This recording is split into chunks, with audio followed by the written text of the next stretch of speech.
Hello, everyone, and welcome back to the Showing Up to Your Life podcast and YouTube channel. My name is Art Burns, and I'm really excited to be here today with you, as I am always. Every day that I do these podcasts, I get so excited to share with you. Today is a holiday, so most people take the day off today, but not your boy. I'm here for you. I'm here recording this video for you on the 4th of July, and I hope that you're having a good time today. Okay, I don't know if you're watching this today, and so maybe I should say I hope you had a good time on the 4th of July. But truly, I hope whatever you're doing today, you're doing with presence, with acceptance, with compassion, and with curiosity, but most of all, with carefulness, okay? I want you to be cautious with those fireworks. There's no joke, okay? They can hurt you. So please be careful. Or again, I hope you were careful. And if you happen to make a mistake, if you happen to, maybe you had a little too much to drink, maybe you had a little too much to eat, maybe you said something at the barbecue you wish you hadn't said, maybe you even did some fireworks thing that you're lucky that, you didn't get hurt, or maybe you did get hurt. Whatever happens, I also want you to forgive. Right? I'm begging you to forgive. Forgive yourself first, right? Always forgive yourself first. And then see if you can offer forgiveness to those around you, right? See if there's something that needs to be forgiven, allow yourself to forgive. But that's where the curiosity comes in, right? Like, allow yourself to forgive and see what happens if you do that. Right? A lot of times when we think about forgiveness, we think, 3 or 4 steps ahead, and we're trying to strategize and figure out what it is that, why do we forgive? Why wouldn't we forgive? What should we forgive? Shouldn't we forgive? And that is what prevents us from taking action that is beneficial to us, right? So instead of that, I invite you to just say to yourself, what happens if I forgive myself for this overindulgence or this rude thing that I said accidentally or whatever? Maybe I had a little too much to drink and something came out that I didn't want to come out, right? Ask yourself, what happens if I offer forgiveness? Or maybe somebody else at a party was rude to you.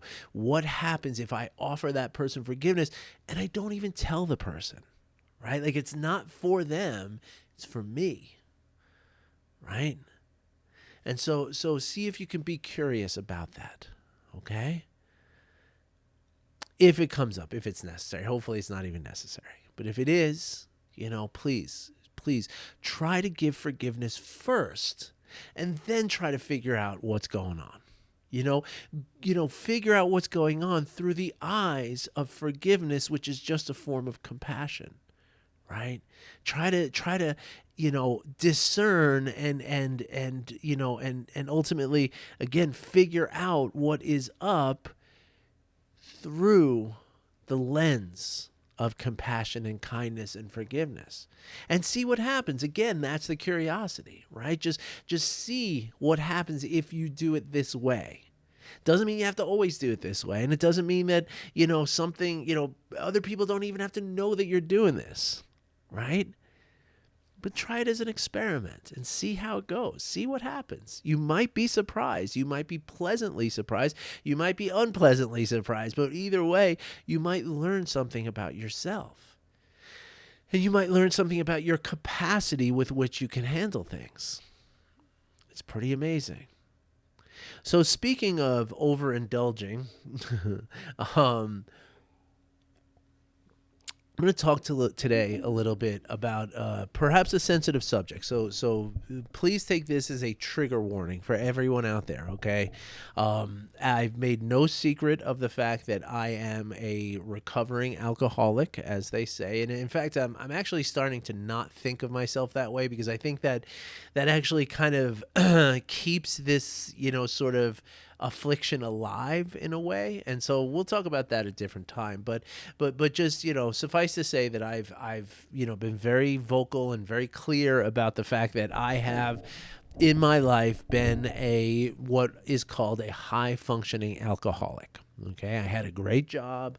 I had a great, family around me. I had great friends. I had, all the things you could. I don't know that I had great friends at times, but I had because I cut people off. But that's a different kind of story. But I had all the trappings of a beautiful life, right? The job, the clothes, the watch, I have a pen collection. Like at one point, I had, probably $1,000 worth of pens. Like who needs $1,000 worth of pens, I had it all though. I mean, from the outside, you would have looked at me and said, man, dude's got it going on. But inside, I was crumbling. I was literally crumbling. And alcohol and certain recreational drugs were my way of coping with that. Now, many people have different coping mechanisms, right? You can cope with addictions of all kinds, right? It's not just alcohol and drugs. It's also, workaholism. There's sex addiction. There's pornography addiction. There's, overeating addiction, right? There's addiction to sweets. There's addiction to Sour Patch Kids. There, you name it, there's an addiction for it, right? And that's because the addiction is about coping. It's about somehow making sense of the feeling, right? And trying to change the feeling somehow because the feeling doesn't feel good. And this brings us to a really important aspect of the mind, right? Which is that the mind itself, right, is intricately woven into what we can look at as the felt texture of our life experience. Now, let me tell you what that means. I don't mean felt as in like the fabric felt, right? Like velvet kind of thing. Although if that's how you feel inside, well, more power to you. I mean, that's a beautiful way to feel, And of course, there are people who take drugs to feel that way, And that's the thing, right? When we take something, a mind altering something, right? Or a chemistry altering something, right? We're doing it for the express purpose of changing that feeling that we have inside. Now, for many people, this is just a fun kind of activity, right? You take a couple of, you take a few drinks or you smoke a little cannabis or you do something, emotional, recreational something, and it's just this sort of, just like a sort of playful kind of experience, right? But when it's the addict, it becomes an escape, right? It becomes that feeling that I get through drinking is kind of the opposite of the feeling that I have in my felt experience. And that's what I'm trying to, kind of get out of this feeling that I have and into the feeling of something that is predictable and more enjoyable, or at least how I'm perceiving it to be more enjoyable, right? And so that's just sort of the basic nature of addiction, right? And that's not really what I'm here to talk about so much, but just kind of set it up that way. But what I want to talk about is the mean drunk, right? And I'm talking from a place of experience, okay? It's me. I am the mean drunk, but not always. And that's the interesting thing. So I used to work with a guy who was born in Italy, right? His mother never learned to speak English, through his whole life, and so he's very, very much like an old school, old country Italian guy, And so he always used to have these Italian sayings that were just so beautiful and wonderful. I mean, it's such a poetic, kind of notion that people in that part of the world have, and we have to remember that that's sort of the nest of humanity, of modern civilization, is all in that area of the world, right? Between ancient Greece, ancient Rome, even Mesopotamia is not far from there, so they're reaching far, far back in the human experience, right? And so that's one of the reasons why these beautiful, kind of maxims come out of that sort of culture, but one of the things that my colleague used to say all the time, he'd say it like in his Italian kind of way. He says, "A little wine come in, a lot of truth come out." right? And there's a really, really prescient truth to that. Okay. And I want to tell you, so as I say, I want to talk about the mean drunk, right? Because at a time in my life, and this is a very important detail, at a time in my life, I was the mean drunk. And I was a guy that, I mean, nobody wanted to be around me.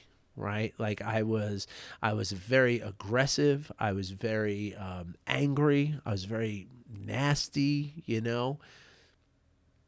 But yet there were another time in my life, right? A time where I remember where I was, going to Grateful Dead shows all summer long and going to folk festivals and, sitting around in the park all day and just, just kind of, letting life happen. There was a time in my life where I was that naturally, right? When I was about 19, 20, 21 years old, like around there, right? Before I was sort of pigeonholed into this career that created all of this stress for me, right? We'll talk. That was part of my trauma, right? Because I was drawn into this family business that I never wanted anything to do with. And so it's really interesting to me because as I was thinking about it the other day, I was thinking about like what makes somebody such an angry drunk as opposed to somebody who's a happy drunk? Like, what is that? Why does that happen? Why did it happen to me? And then I remembered that, wait a second, there was a time like in that time in my life where I was going to Dead shows and just kind of living as a free love and, just sort of, free spirit kind of person. I mean, I drank just as much, right? Because I still had that feeling in me, right? Like that was something that's from when I was a child, right? But I was, when I would still drink just as much, and maybe it wasn't so much as an escape as it was just like let's party kind of thing. I'm sure there was a sort of a borderline there that maybe I was traversing a little bit. But the point that I'm trying to make here is that I drank a lot back then too, right? But never did anybody accuse me of being an angry drunk or a nasty drunk. In fact, if anything, people were like, yeah, give Art another beer. He's cracking me up. This is great. He's the life of the party. Right? But it turned somehow. And this got me thinking that, like, a lot of times I would think about, and again, this goes back to my childhood, right? And I'm not trying to commandeer this podcast as like my own. Like, I feel like you all, 300 of you that are watching this today, you're all my therapists, and I'm talking to you and I'm really appreciating that. But that's not what I'm trying to do here. Okay. But just briefly, going back again into my childhood trauma, one of the things, so there's this test that you can take. I think I mentioned this during my personal trauma story last week. There's a test you can take called the ACE test. ACE stands for adverse childhood experiences, right? And one of those adverse childhood experiences, by the way, I scored a 6, right, out of 8, right, or out of 10, I think. My wife got 8, so we're a pretty messed up family. We're working on ourselves. But these adverse childhood experiences, right, they matter, right? There's they say that even if you have 2 of them, your chances of becoming an alcoholic become like threefold, and you have 3 times as much chance of falling into financial difficulty and all this stuff, and believe me, I've had it all and I can attest to the accuracy of that, right? But anyway, one of the ACEs, right, one of the adverse childhood experiences is having a parent before you were the age of 18 who was regularly either on drugs or drunk, and that cause you fear. Because the problem is that when someone has that altered state, right, it makes those around them afraid, right? I mean, that's the thing, right? You don't know what to expect, right? And the fact of the matter is that my father, he would come home, I mean, a few nights a week, just, slurring his words, kind of, he never beat me or anything like that, but it was scary. Like, I never knew what the heck he was going to say to me, and it was always just so nasty and angry and just like he was the epitome of an angry drunk, right? The epitome of it. And that's okay. Like I forgive it now. I know I told you before to forgive, and I've done a lot of forgiving myself, right? And what I'm here to tell you about today, and I hope this helps some people out there, but the fact of the matter is, and the reason why there were times in my life where I was seen as this happy-go-lucky drunk person, and there were other times where I was seen as a just like get the hell away from me kind of drunk person, right? Like completely one stage of my life, people wanted to see me drunk because I was so fun. Another stage of my life is like, oh my gosh, Art's drinking. I got to get out of here. That's literally how it happened. Right. And I remember that. I remember people at parties literally getting up from the table and going sitting at another table. Right. I remember that, even though I was drunk. Right. And so the thing that I'm bringing to you now is the fact that, it was always seen by me. It was always seen as this thing that, like, okay, when my father gets drunk, he becomes angry. He becomes nasty. But what I realize now, and based on the fact that I have these two polar opposite experiences with my excessive consumption of alcohol, right? That it wasn't the alcohol, right? Or that what's happening is that old Italian saying tells us that mean person, that angry person who came out during the time of after the little wine came in, the truth comes out, right? So it's not that my father was this kind of okay guy and then became angry when he was drunk, and it's not like I was an okay guy and then I became angry when I was drunk. What it is that I was a really angry guy. I was a really angry, nasty guy. My father was a really angry, nasty guy. And when the alcohol comes in, that's when we lose the sort of filter. We lose the grips on that thing that keeps that angry, that Mr. Hyde in us keeps it hidden, right? But Mr. Hyde is the reality. Right? Mr. Hyde is who I really was during that time where I was a nasty drunk. And I am absolutely 100% sure now I will never touch a drop of alcohol. I just won't. I just don't want anything to do with it. Okay, so that's not going to happen, right? But if I were to, I can pretty much guarantee you that I would no longer be that nasty, angry drunk. I would be the happy, pleasant, like, hey, let's make out, let's have a good time here. That's the person that I would be.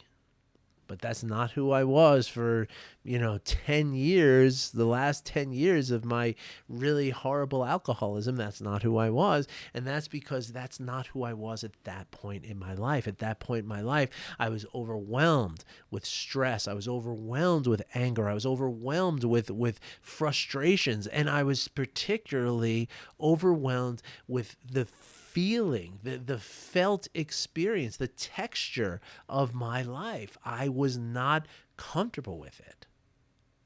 And that's what caused me to drink. And that's what caused that Mr. Hyde-esque, angry, nasty, very much out of control person. I mean, some of the things I used to say to people that I was told after I said it, right? I mean, it was terrible. I mean, getting into bar fights, the whole thing, I mean, being very handsy with the ladies, no doubt, I mean, terrible stuff, terrible. But it's because of the turmoil, right? It had very little to do with the alcohol. The alcohol was just the medium by which that thing came out, right? And now that's a little bit different for the other kind of, addictions that you might have, right? Like workaholics don't really have this kind of necessarily think, but I guess if I thought about it some more, I might find a connection there. But anyway, I just wanted to share with you all today on this occasion where, there might be people in your life today, if whether it's you or it's somebody else who you're around today, there might be people who, drink a little bit in excess today, right? It could happen, right? Could happen, right? Let's be honest. There's probably, if you're going to a barbecue, there's probably going to be at least one person there who has more to drink than is probably appropriate, right? That person is in a deep level of pain, even if you don't see it, right? And that's the thing. And that person probably doesn't even see their own pain, right? And that's the way it was for me for so long. And so I'm telling you this because if you do have somebody in your family or in your network of friends or social or maybe a neighbor or something like that, and you're seeing this person who's acting in such a way, could even be if they're the happy drunk, right? Like when you see, well, I mean, if they're the happy drunk, then don't worry about them, right? Because inside well, yeah, anyway, let's move on. What I'm trying to say is that when you see that person who's drinking in an excess, right, the way that they're acting in that place of inebriation, that's the real person that you're looking at, right? That is the truth coming out. And that's sometimes hard to see, especially in people that we love. Right. And so the ultimate point that I'm trying to make here is that, people used to get angry at me for how I would behave when I was drunk. People used to, I get nasty messages the next day saying, don't ever call me again. I don't want to hear from you. You're a horrible person, things like this. Right. And I can't say they were wrong necessarily. Right. But what I can say is that at that time, what I needed was help. I needed compassion. I needed understanding. I needed forgiveness. I needed for somebody to help me to forgive myself. I needed to, I needed kindness and love. I did not need scorn and animosity and resentfulness. And so if there's people in your life, while it is very frustrating to be with somebody who's in this unpredictable, sometimes violent way, and of course, I'm not asking you to expose yourself. If somebody who's a violent drunk, you got to be safe. You got to get yourself away from that person until they're sober, okay? Because they are not in control of what they're doing. And they are very, it's very high potential that they could do something that could cause pain in a way that they would not do in their sober mind, in their problem-solving sober mind, right?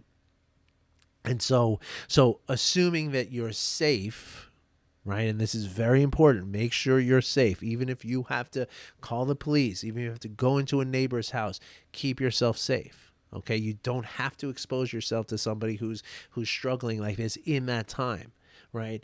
But, and this brings us back to forgiveness, and not for the person, right? Yes, if you want to compassionately reach out to that person and say, hey, maybe you have a problem. Would you like to talk? Would you like to come to this Alcoholics Anonymous meeting with me and see what people are saying? Like you could do those kind of things, right? If you're moved to do it. But you can also, right, whether it's you who has too much to drink today, or you see someone who has too much to drink today, right? If you're feeling yourself becoming resentful for that, try to forgive. See what it feels like. Just allow yourself to exist in the space of forgiveness. That's all it is, okay? And forgiveness doesn't require any action. Right. And that's the thing about it. That's what makes it kind of so easy and also so hard at the same time. It's not like I can do like a movement of some sort and then, okay, that's forgiveness. It's done. It requires coming back to it over and over again and re-forgiving and re-forgiving and re-forgiving again over and over and over again. The same way that when we become, when our mind wanders during meditation, what do? We bring ourselves back, right? And so forgiveness is that way too. It's not just a one and done thing. And I've told you this before in an episode that we did not too long ago together. You and me did this together, right? Because that's what we're doing. We're collaborating here, right? And so it's not, right? It's not just something where, okay, I forgave them and now it's done, right? You got to forgive, and then you're going to have the thoughts and the feelings that are going to, oh, I remember that person, dumped the fruit punch out on during my barbecue, like forgive again, right? As soon as the thoughts come back, and as soon as you start feeling that tension arising, forgive again. Do it again and again and again. And remember that it's not, and again, if you want to, if it's somebody in your family or somebody close enough to you and you feel inspired to do so, then by all means approach the person, offer the help. Yes, do that. But that's not what forgiveness is.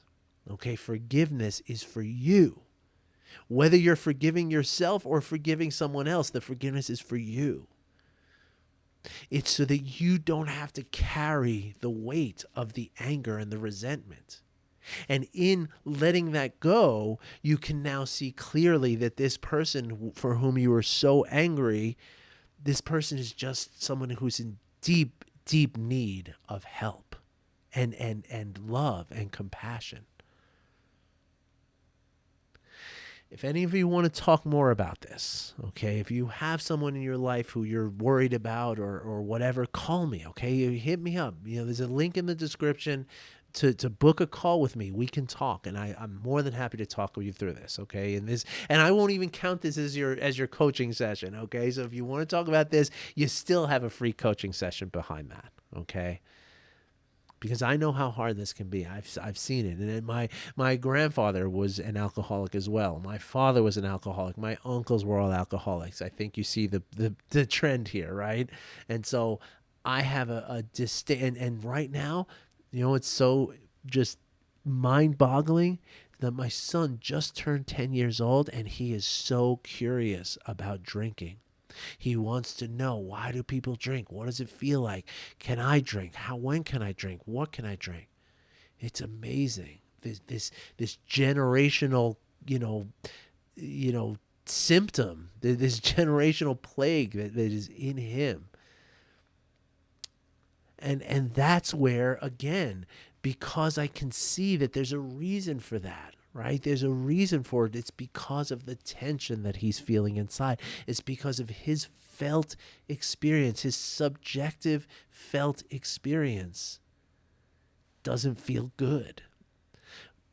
But that's not a life sentence. You can change that. And that's where mindfulness, specifically compassionate mindfulness, otherwise known as heartfulness, can really help.